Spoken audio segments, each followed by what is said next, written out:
Surat Al-Fajr ayat 17. A'udzu billahi minasyaitonir rajim. Bismillahirrahmanirrahim. Kalla bal la tukrimunal yatim. Kalla, jangan begitu. Artinya jangan sampai kemuliaan itu diukur dari kekayaan, jangan sampai kehinaan itu diukur dengan kemiskinan. Masih berkaitan dengan ayat sebelumnya. Jadi ai di tafsir Jalalain ya, ai laisal ikramu bil ghina. Jadi kemuliaan itu tidak diukur dengan kekayaan. Wal ihanah bil fakri. Terus kehinaan itu diukur dengan kefakiran. Tidak seperti itu. Wa innama huwa bitta'ati wal maksiati. Jadi orang itu mulia kalau dia taat pada Allah. Itu ukurannya begitu. Dan orang itu hina kalau dia melakukan kemaksiatan. Jadi wa innama huwa bitta'ati wal maksiati. Wa kuffaru Makkah la yantabihuna lidzalik. Nah, sementara orang Mekah yang waktu itu memang masih kedonyan menyembah berhala, tidak peduli akan hal itu. Kowe sugih berarti mulya, kowe melarat berarti asor, hina. Padahal ukuran kemuliaan itu adalah sejauh mana dia menjadi orang baik, menjadi orang taat. Nah, ukuran kehinaan itu adalah pada saat orang itu melakukan maksiat. Seperti itu. Bahkan la tukrimuna, tidak memuliakan kalian al yatim pada anak yatim. Ya, al yatim pada anak yatim. Jadi orang itu kalau ukuran kemuliaannya adalah keduniaan, kekayaan, itu dia tidak akan mungkin memuliakan anak yatim.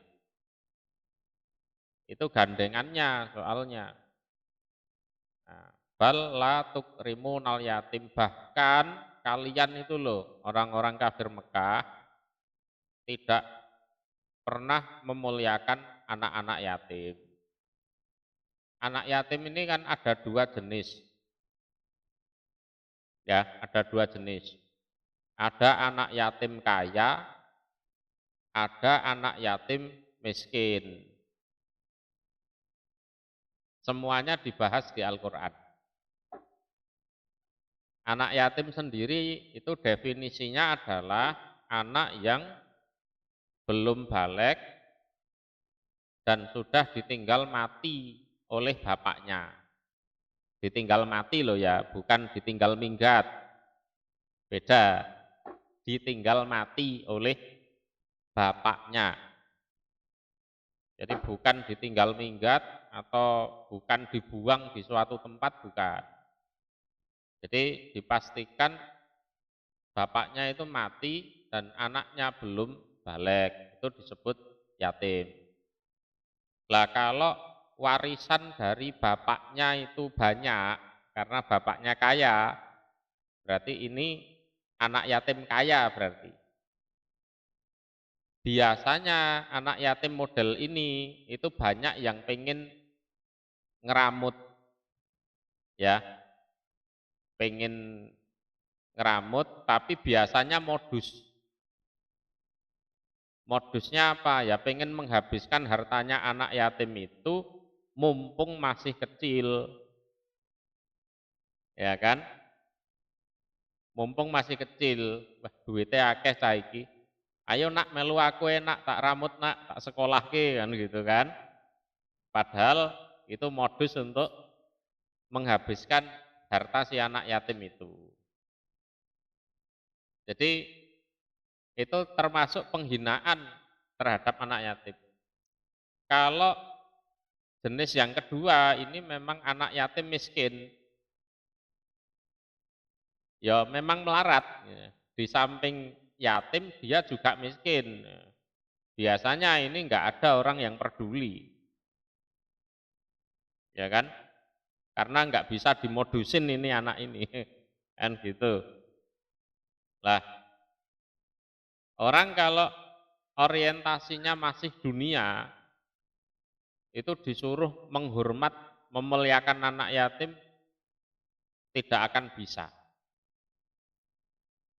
Ya, nah di sini di tafsir Jalalain ditulis la yuhsinuna ilaihi ma'a yinahum. Jadi mereka itu tidak mau berbuat baik kepada anak yatim sementara mereka itu kaya. Nah itu ya, sementara mereka kaya. Padahal anak yatimnya itu mungkin ya masih keponaannya sendiri, ya kan? Mungkin masih adiknya sendiri. Loh kok adik dhewe piye maksudnya? Lah bapaknya mati dia sudah balik, lah sementara adiknya belum. Itu. Jadi kalau kakaknya bukan yatim, tapi kalau adiknya yatim. Kan gitu. Au la yu'tunahu haqqahu fil miras. Nah, berhubung orientasinya dunia pada saat sebenarnya anak yatim itu dapat warisan, warisannya dirampas, tidak diberikan. Nah, gitu. Tidak diberikan. Wes daripada tak kasih ke dia, mumpung dia masih kecil tak habiskan aja warisannya. Nah itu ya kadang sama kakaknya sendiri. Yang jahat itu kakaknya sendiri. Ya anaknya yatim kan bungsu, kecil kan. Anak yang barep itu sudah besar. Ya kan? Lahirnya keri dewe rodok telat. Jadi saya umur 5 tahun bapaknya mati. Warisannya banyak, tapi dirampas semua oleh kakak-kakaknya. Adiknya tidak dibagi, tidak dikasih bagian. Lah, selama orientasinya manusia itu adalah dunia, terhadap anak yatim pasti seperti itu, jahat. Pasti jahat. Tapi kalau orientasinya sudah benar, oh kemuliaan itu diukur oleh ketaatan, kehinaan diukur oleh kemaksiatan. Walaupun anak yatim, dia akan memberikan hak si anak yatim tersebut. Wala, kita lanjutkan ya. Wala tahaduna, dan tidak mengajak kalian, mengajak diri kalian sendiri atau mengajak orang lain. Jadi wala tahaduna ya, anfusahum wa ghairahum. Di tafsir Jalalain seperti itu. Entah diri mereka sendiri atau orang lain, ghairahum. Ala ta'amil miskin, atas memberi makan orang miskin. Ya, atas memberi makan orang miskin. Bahkan kalau ada orang miskin sakit itu malah ngomong gini, kalau kamu miskin ya jangan sakit. Ngonoi malahan munine. Nek kowe melarat aja lara. ya kan, nyusahno wong ae. Kalau orientasinya masih dunia, nggak bisa untuk mengajak dirinya sendiri, apalagi mengajak orang lain untuk memberi makan orang miskin. Itu ndak akan. Karena rasa pelitnya akan menguasai dirinya. Ini yang kerja aku, yang sengsara aku, yang susah payah aku, lah kok yang menikmati kok dia. Kok enak? Yang menikmati kok orang miskin. Kok enak? Ya orang miskin itu suruh kerja sendiri. Itu suruh sana kerja sendiri. Jadi tidak akan pernah punya empati kepada orang yang derajatnya dianggap lebih bawah dari dia. Enggak akan pernah punya empati. Itu. Apalagi memberi makan. Apalagi memberi makan. Nah, jadi umpama ada tamu itu, kalau yang bertamu itu orang miskin gitu, alah paling ya disuguhi banyu putih gitu kan. Tapi kalau tamunya mungkin orang kaya, lebih kaya dari dia, dijamu yang baik, dikasih entertain yang enak kan gitu. Karena orientasinya masih dunia. Watak kuluna dan makan kalian, kita lanjutkan ya. Aturosa pada harta warisan. Aturos bimakna almiros, harta warisan.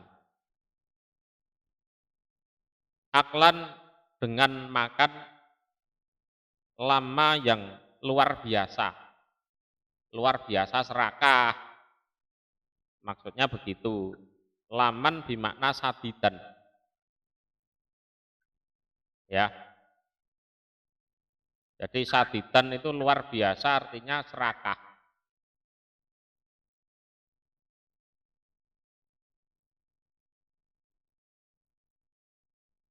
Serakah. Dan kalian itu punya kebiasaan, kaliannya ya orang kafir Mekah waktu itu, apabila ada harta waris, itu kalian makan dengan makan yang rakus. Jadi kata makan itu menunjukkan bukan kok dimakan secara hakiki itu ndak, artinya saking rakusnya itu koyok wong ora tahu mangan ngono lho. Nggeruwagas. Haknya orang lain disikat juga. Koyok-koyok nek dheweke orang ngrampas hake wong liya iki dheke mati ngono lho. Lho, seperti orang kalau tidak makan kan mati. Jadi kalau ada pembagian waris, dia akan serakah mengambil hak orang lain. Seandainya enggak mengambil hak orang lain itu seolah-olah dia rugi besar. Karena ada kesempatan kok tidak digunakan, gitu. Ya, kesempatan untuk merampas. Jadi lilam mihim nasiban nisa'i wasibyan. Karena serakahnya mereka pada bagiannya para wanita dan anak-anak kecil minal mirosi dari harta warisan ma'a nasibihim minhu, bersama bagian mereka dari warisan tersebut, au ma'a malihim, atau bersama harta mereka. Jadi saking bejatnya dulu, zaman jahiliyah itu, bahkan wanita itu dianggap harta warisan. Begitu. Jadi umpama ada seorang laki-laki punya istri, ya. Terus si laki-laki ini mati. Lah, istrinya itu masih menjadi hak pihak keluarga laki-laki. Itu tidak kok balik ke keluarganya si perempuan, itu tidak. Diwaris. Kalau pihak keluarga laki-laki pengen menikahi si wanita itu ya dinikah, kalau enggak ya baru dilepas. Bahkan yang namanya wanita itu jadi bahan warisan. Saking parahe ngoten niku. Tuh. Jadi umpama ada seorang suami mati punya istri, lah istrinya itu masih menjadi hak milik pihak keluarga suami. Dulu seperti itu. Terus Islam membawa angin segar untuk para wanita itu, derajatnya diangkat menjadi orang yang juga dapat warisan. Walaupun warisannya separuh dari haknya laki-laki. Kalau zaman jahiliyah wanita itu jadi bahan warisan. Terus yang apes lagi kalau sebenarnya dia ahli waris tapi masih kecil. Ya, digo kalah-kalahan niku mau. Dipek mas-mase karo dulur-dulure. Alah, masih kecil aja kan gitu kan. Nah, itu disebut watak kulu naturota aklal lama. Sampai saiki ya wong sing rebutan warisan ku ya akeh. Walaupun ya agamane Islam. Tapi Islam ora tau ngaji. Ya piye meneh kan gitu kan. Bahkan santet-santetan bareng. Jadi Anil Hasan fi qaulihi wa taqulu naturata aklal lama, ya, qala nasibahu, dia memakan bagiannya sendiri dan juga memakan bagiannya orang lain. Ya, dan bagiannya orang lain. Kemudian wa tuhibbuna, dan seneng kalian. Wa tuhibbuna, dan seneng kalian al-mala, pada harta. Kuban, dengan senang, zaman yang banyak. Zaman yang banyak. Jadi zaman bimakna kasiron. Fala tunfikunahu. Jadi seneng kalian terhadap harta itu adalah seneng yang begitu luar biasa sampai disuruh infak itu tidak mau. Ini bukan infak ke masjid atau ke bukan loh ya. Karena ini yang dibahas adalah orang kafir. Jadi saking senenge ning nggone bondo, iku cara dijaluk anak bojone dhewe iku lho pelit, ora gelem. Itu. Ya. Jadi apa ya? Paribasane mangan dinggo nyenengke awake dhewe iki lho, emoh. Ngono lho. Jadi saking pelitnya itu bukan kok pelit ke orang lain, pada dirinya sendiri itu loh pelit. Itu watuhi bunal malaku banjama. Manusia kan gitu. Senengnya pada harta membuat dia rajin bekerja, bahkan bekerja keras. Ya, sampai nggak sempat makan, nggak sempat istirahat. Memang hartanya terkumpul, tapi badannya sakit. Setelah badannya sakit, harta yang sudah dikumpulkan untuk berobat. Kan aslinya lucu. Ya kan? Seneng bondo, ya, karena seneng harta, dia kerja keras, tidak sempat ngurusi makannya, istirahatnya, sampai sakit. Setelah sakit, harta yang dikumpulkan untuk berobat. Kan lucu jane. Kan lucu. Jadi watuhibbunal mala hubban jama ini jangankan kok untuk acara sabilillah, bangun masjid, jangankan untuk nyantuni anak yatim, jangankan untuk membangun fasilitas umum. Wong dinggo mangan dhewe iki lho, pelit ngono. Ya kan? Bahkan ada suatu riwayat itu gini. Hindun setelah baru masuk Islam itu mengadukan tentang suaminya kepada Nabi. Wahai Rasulullah, suami saya itu sebenarnya kaya. Yang namanya Abu Sufyan itu. Sebenarnya kaya.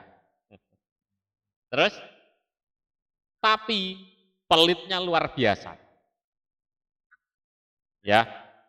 Jadi kalau dimintai biaya untuk nafkah keluarga itu wah susah. Terus apa yang harus saya lakukan? Bolehkah saya mengambil harta suami saya? Ya. Ya untuk keperluan secukupnya saja. Oleh Rasulullah ya diizinkan kok. Ya kan? Ya, diizinkan. Ya boleh istri mengambil harta suaminya yang pelit itu walaupun kaya, gitu kan? Walaupun kaya. Itu untuk kebutuhan bil ma'ruf. Istilahnya begitu. Ya secukupnya, tidak lebih ya tidak kurang. No. Lah termasuk kan gini.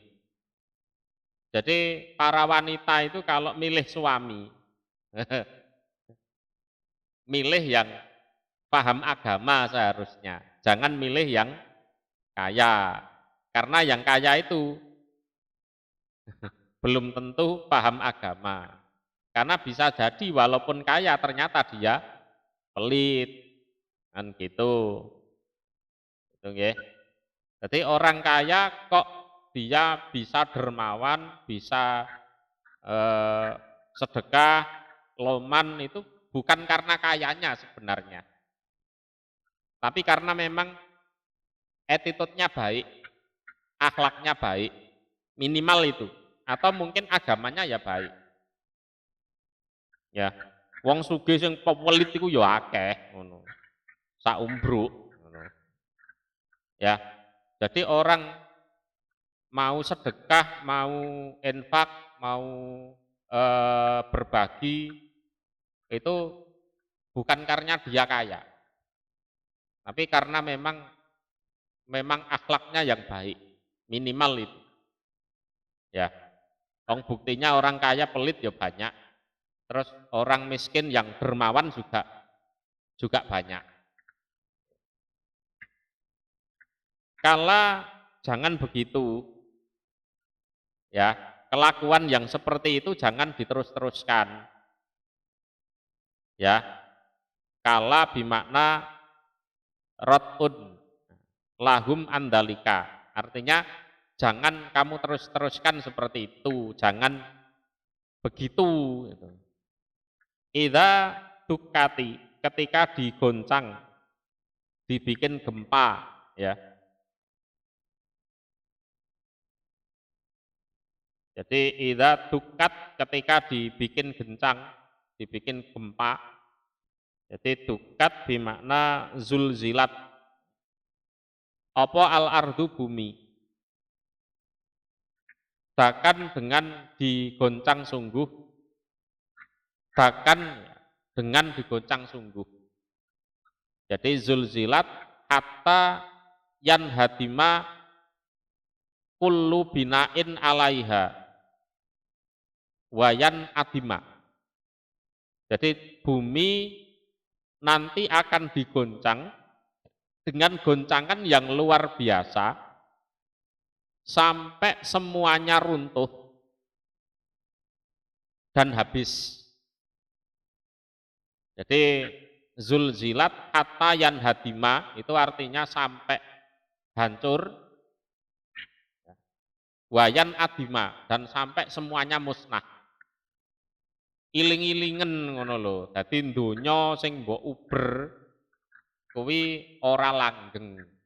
Nanti akan ada masanya yang namanya kiamat itu terjadi.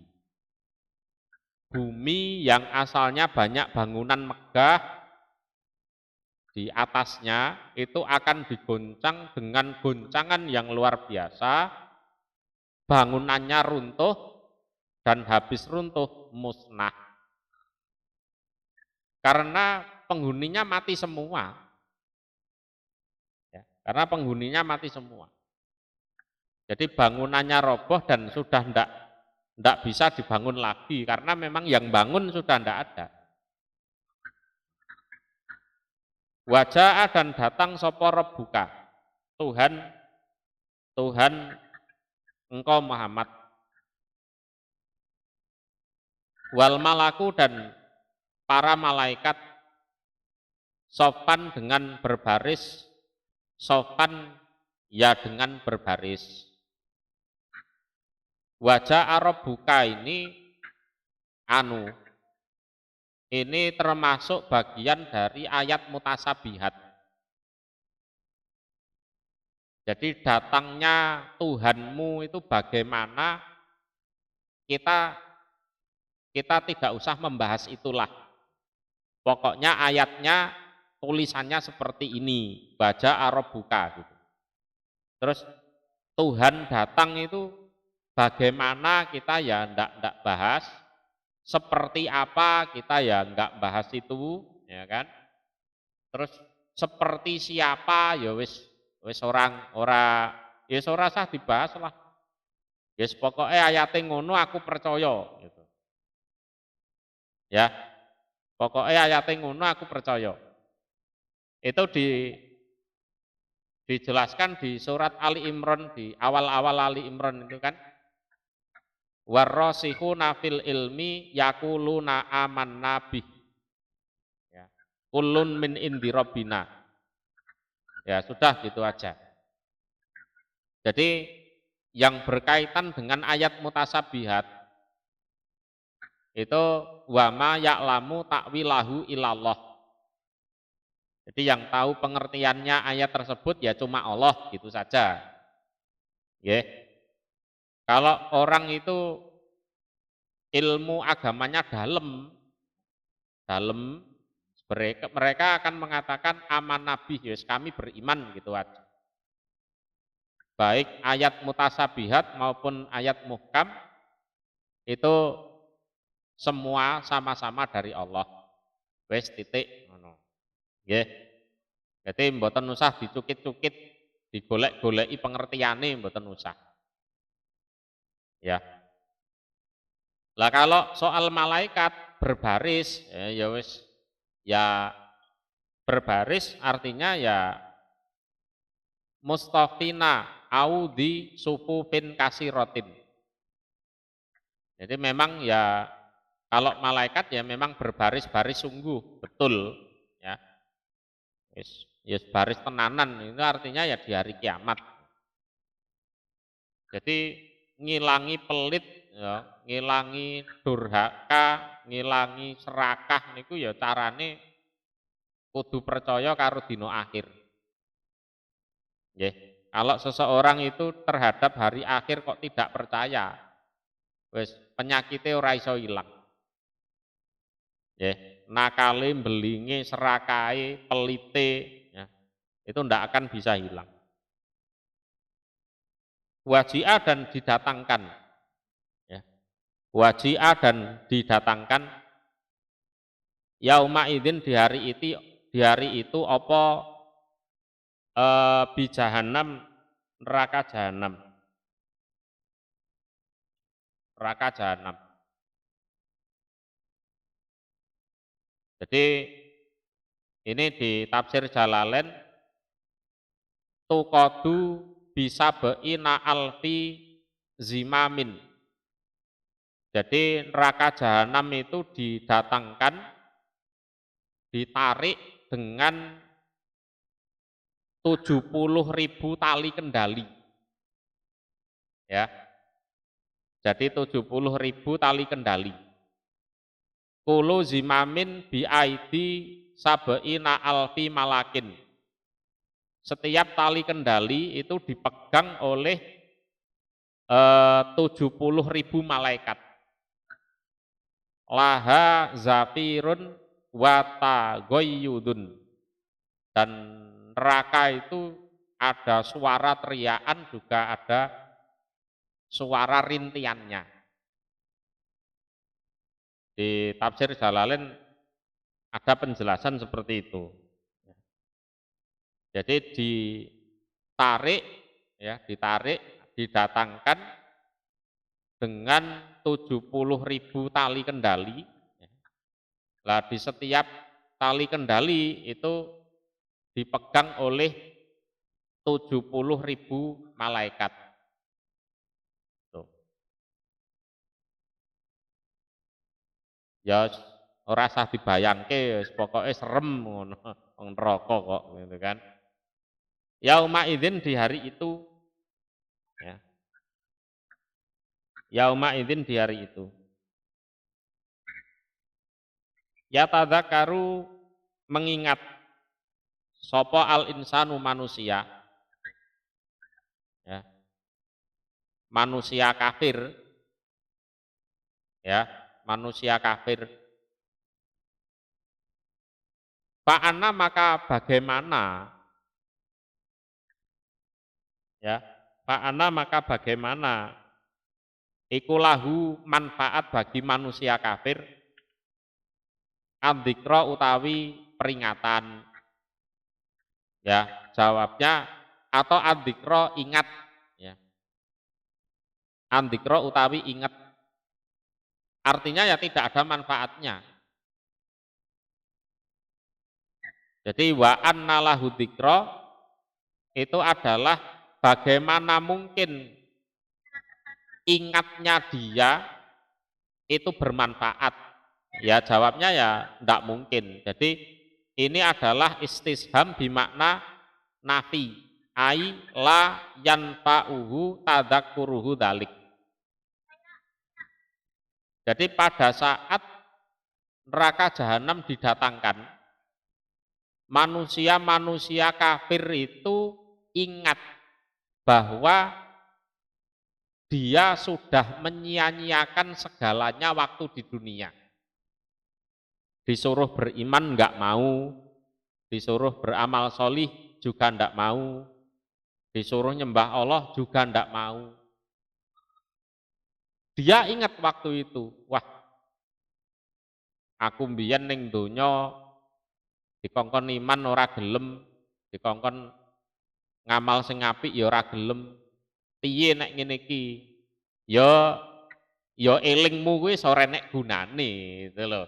Wa anna lahu dzikra. Terus buat apa kamu ingat? Ya, buat apa dia ingat itu? Wong sudah ada di akhirat ya enggak ada gunanya gitu. Enggak ada gunanya sama sekali. Lah, ingat yang ada gunanya itu pada saat orang itu masih di dunia. Kalau ingatnya sudah di akhirat sana ya sudah tidak ada gunanya lagi. Ya, jadi insan di sini adalah manusia yang kafir. Jadi al-kafiru ma farrata fih. Jadi hal-hal yang dia sia-siakan waktu di dunia, dia ingat dan menyesal di situ. Tapi penyesalannya, ingatnya itu sudah tidak ada gunanya. Yaqulu seraya berkata dia, si manusia kafir itu, ya laitani, ya, waduh berharap aku, ya, waduh berharap aku. Jadi ma'atadak kurihi, bersama ingatnya itu dia mengatakan ya laitani gitu. Qaddam tu mendahulukan aku, ya, mendahulukan aku al khaira wal iman, mendahulukan kebaikan dan keimanan. lihayati untuk kehidupanku yang sekarang ini di akhirat. Jadi lihayati at-thayyibati fil akhirah. Ya, kehidupan yang baik di akhirat atau waktu hayati di dunia. Waktu kehidupanku di dunia. Nah, gitu. Seraya dia mengatakan ya laitani itu adalah harapan yang kemungkinannya 0%. Ini secara bahasa loh ya. Atau kemungkinannya itu tipis. Umpama ada kemungkinan itu tipis. Itu menggunakan kata laita. Ini dalam bahasa, dari sisi bahasa. Orang kalau mengatakan laita, itu adalah harapan yang kemungkinannya 0% atau umpama ada kemungkinan itu tipis. Itu secara bahasa. Lah kalau di sini ya memang 0% kemungkinannya. Waduh, jatuh gitu. Nek cara Jawane ngono iku. Dulu waktu aku di dunia melakukan kebaikan dan keimanan. Sehingga di kehidupanku sekarang ini adalah kehidupan yang baik di akhirat. Atau sehingga kehidupanku waktu di dunia itu juga mendapat kebaikan. Tapi ya gimana lagi? Ya semuanya tinggal ya harapan kosong. Ya, tinggal angen-angen kosong saja. Ya wis. Fayauma idzin pada di hari itu. Fayauma idzin maka di hari itu la yu'adzibu.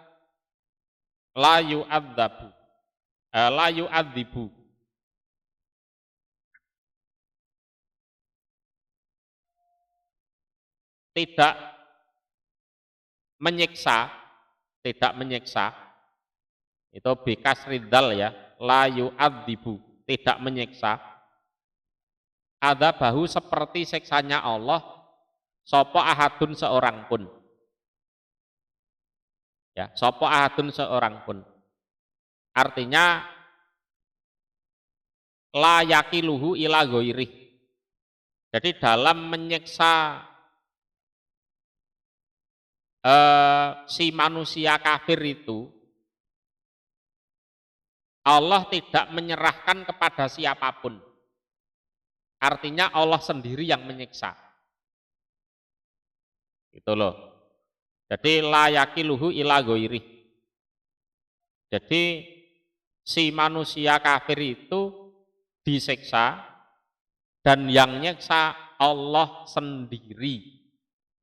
Allah tidak menyerahkan penyiksaan si manusia kafir itu kepada siapapun. Jadi la yu'adzibu adzabahu ahad. Atau bisa bermakna begini. Jadi siksaan yang paling menyakitkan itu adalah siksanya Allah. Kalau siksanya selain Allah, nek sing disiksa mati ya wis, kan gitu loh. Artinya begini, mungkin ya, pada saat seseorang itu masih di dunia, dia menolak menjadi orang beriman karena takut diancam. Ada enggak yang seperti itu? Ya. Awas kon yo nek sampai mlebu Islam dadi pengikuti Nabi Muhammad tak siksa kowe. Karena takut disiksa, terus dia tidak mau beriman. Lah, dengan ayat ini seharusnya dia mikir. Ya. Seharusnya dia mikir begini. Sehebat apapun siksaan dari selain Allah, itu mentok mati, ya kan? Kalau sudah mati ya sudah selesai. Tapi kalau siksanya Allah di akhirat, la yamutu fiha wa la yahya. Sehingga dia bisa mikir gini, wes sing penting aku dadi wong sing iman, ya. Perkara ning donya disiksa karo liyane Gusti Allah ora masalah. Sing penting ning akhirat aku ora disiksa karo Gusti Allah. Kudune ngono kuwi. Ya. Seperti yang dilakukan sapa? Golongannya Bilal itu. Ya kan? Itu setelah ketahuan beriman kan diintimidasi sama majikannya. Kowe tetap dadi pengikute Muhammad apa murtad? Nek tetap dadi pengikute Muhammad tak siksa saiki, ngono kan? Tapi berhubung mikirnya alah siksane dhek lho, paling apa aku ya digepuki ngono tok, dijemur ning gone padang pasir dibleki watu. Engko pol-pole mentok aku mati ya wis, selesai kan ngono kan? Daripada aku disiksa Gusti Allah. Sehingga Bilal dan kawan-kawan itu ya teguh dalam keimanannya sampai Allah memberikan pertolongan. Termasuk golongannya Abdullah bin Mas'ud itu, ya kan, sampai dicengkiwing, dijewer kupinge, dicentelno tembok, dipaku kupinge sampai koyok ngono kuwi. Tapi ya tetap berpegang teguh pada keimanannya. Alah siksaane menungso sak loro-lorone iki enek batese. Batese apa? Nek wis mati ya wis, ngono-ngono kan. Tapi nek siksane Gusti Allah ora enek tandingane. Ya wis aku tetep dadi wong sing netepi keimanan ae, nah, gitu loh. Jadi fa yauma idzin la yu'adzibu adzabahu ahad. Jadi di samping Allah sendiri yang menyiksa dan tidak ada siksaan yang luar biasa seperti siksaannya Allah. Wala yusiku dan tidak ada yang mengikat, ya, tidak ada yang mengikat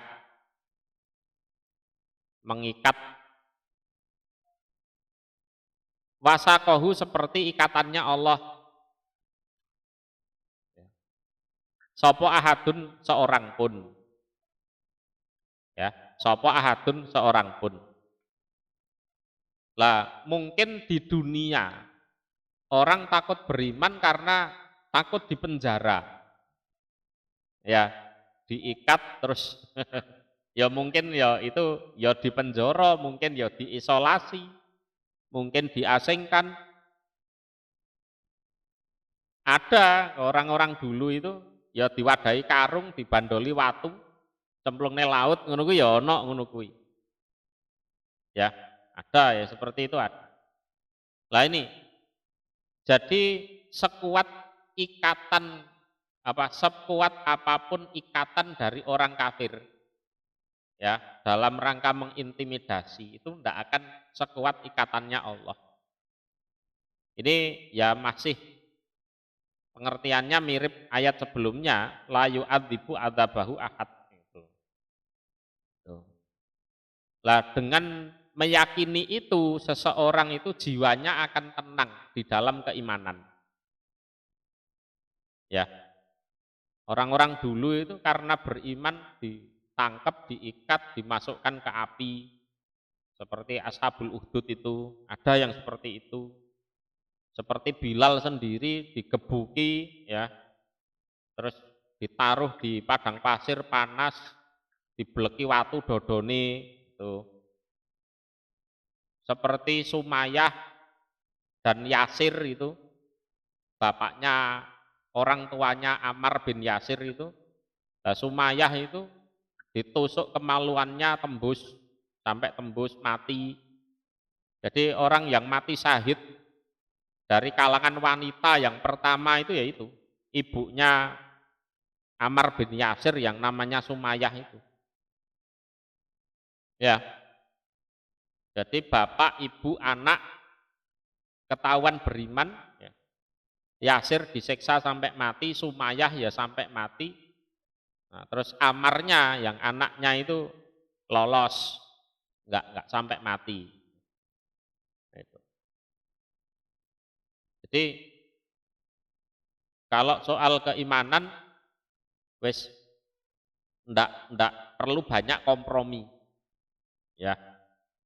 Jadi sehebat apapun siksaan atau ikatan atau intimidasi dari selain Allah itu enggak ada apa-apanya kalau dibanding siksaan dan ikatannya Allah. Sehingga dia netepi keimanan itu hatinya tenang, jiwanya juga tenang sampai tiba waktunya dia mati. Sehingga saat mati ada yang mengatakan ya ayyatuhan nafsul mutmainnah, kan? Irji'i ila rabbiki radiyatan mardiyah fadkhuli fi ibadi wadkhuli jannati. Kalau ya ayyatuhan nafs, wahai jiwa, ya, al mutmainnah yang tenang. Al mutmainnah di tafsir Jalalain itu dimakna al aminah, yang tenang, aman, merasa aman. Wahya al mukminah, itu adalah jiwa yang beriman, gitu ya. Jiwa yang beriman. Karena gandengannya iman itu ya rasa aman, ayem. Ya. Jadi jiwa kalau sudah merasakan manisnya keimanan itu pasti tenang. Ya, pasti tenang. Lah, saat meninggal yaitu dipanggil itu, ya ayyatuhan nafsul mutmainnah. Ini ada riwayat di kitab apa ya? At-Tabari, ya, tafsir Tabari.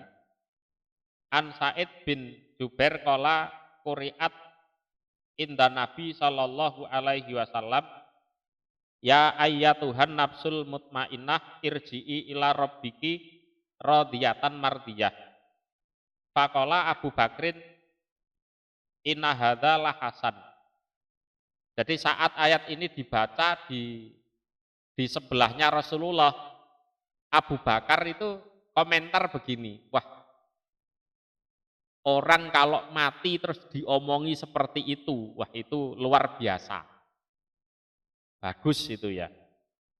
Faqala Rasulullah sallallahu alaihi wasallam amma innal malak sayakulaha laka indal maut. Sok nek kowe mati, hei Abu Bakar, malaikat itu ya muni ngene iki ning nggone awakmu, gitu loh. Ya, malaikat itu ya muni ngono kuwi ning awakmu. Jadi ora usah kuwatir. Jadi pas arepe mati kok malaikat iku muni ngono ning kowe. Ya ayyatuhan nafsul mutmainnah dan seterusnya. Irji'i, kembalilah kamu jiwa, ya jiwa yang tenang. Ila rabbika, pada Tuhanmu. Jadi yuqalu laha dalika indal maut. Ya. Jadi dikatakan seperti itu pada saat seseorang yang beriman itu mau meninggal. Ya, mau meninggal. Ya muga-muga awake dhewe ya diomongi ngono sok nggih. Ya.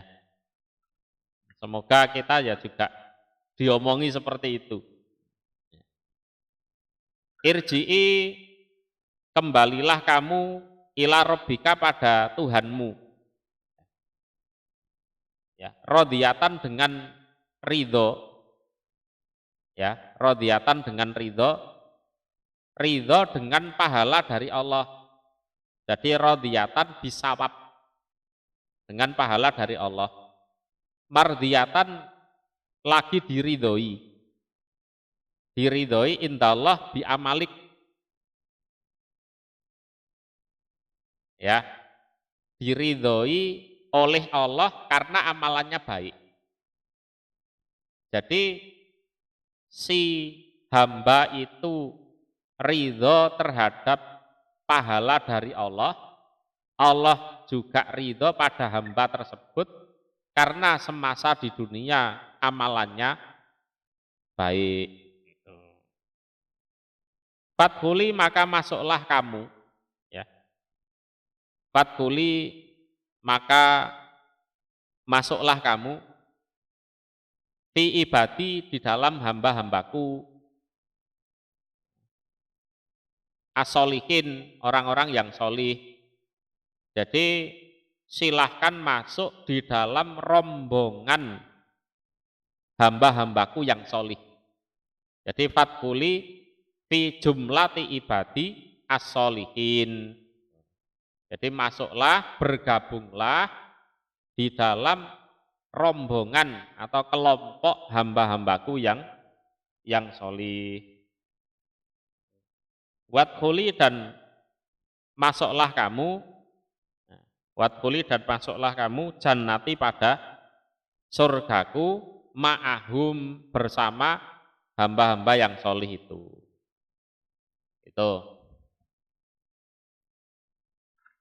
Jadi diomongi seperti itu.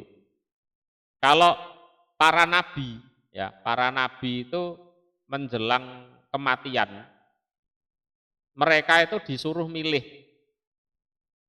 termasuk Nabi Muhammad.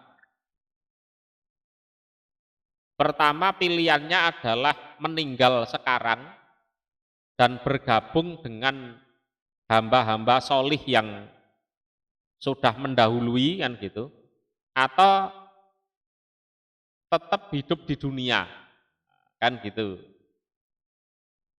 Ya, Nabi Muhammad pun disuruh seperti itu. Lah, Nabi Muhammad sendiri memilih ya bersama orang-orang solih yang sudah mendahului. Beliau mengatakan Allahumma fi rafiqil a'la.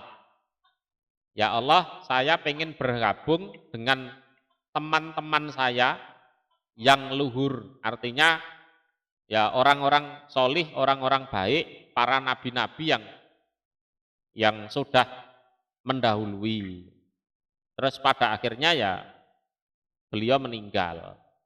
Tuh, itu kalau para nabi disuruh milih memang tetap hidup di dunia atau meninggal sekarang, dan ya semuanya memilih untuk meninggal waktu itu untuk bergabung dengan para nabi yang sudah mendahului itu.